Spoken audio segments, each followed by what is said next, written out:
I want to talk just very briefly about this idea of what we need to do to get beyond the label. Here's what I mean. Like many people, I buy fair trade coffee because it's important. And what's the alternative? The evil coffee that involves exploitation. No one wants that. It's good that we have this sort of fair trade coffee. But the thing about fair trade is, why do we do it? We do it because at some level we care about what farmers want. We care about them. They're a stakeholder in this whole process. But if they're a stakeholder, how about we ask them what they want? And recently I was at a conference of farm worker organizations and farmer organizations, and on a survey of things that they would like most to happen, the number one thing that they wanted was land reform.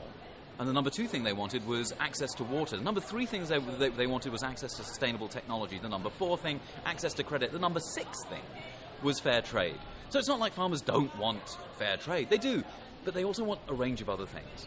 And so the question is, how do we get there? And the thing is, land reform and access to water, that's not something you can shop for. In order to make that happen, we need to become not better shoppers, but better citizens. We need to become more activists.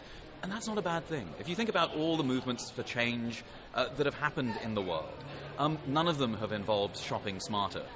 Again, don't get me wrong, I am in favor of shopping smarter because the alternative is shopping stupider, and we're already doing that. I think that what we need is more of the kind of organising and activism that has brought about the movements for change that have made our world better, whether it's things like the Gandhian independence movement, the civil rights movement, a range of movements that got together and understood that if we want justice, we can't wait for it to be given to us by the supermarkets or by anyone else. Instead, we have to demand it as a human right in concert with other people. And luckily, there are farmers' groups and farmers' organisations who are ready to work and have their hands already stretched out in order to partner with us to make the world a kind of place where everyone gets to eat and gets to eat justly.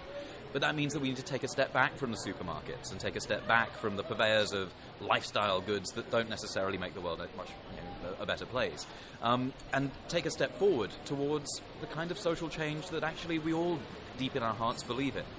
It's a little scary to do, but luckily there are lots of organisations ready to help you on the road, and whether those are organisations like Food First, where I'm a fellow, or Slow Food, for example, if that's the world the way you want to go, then just look around.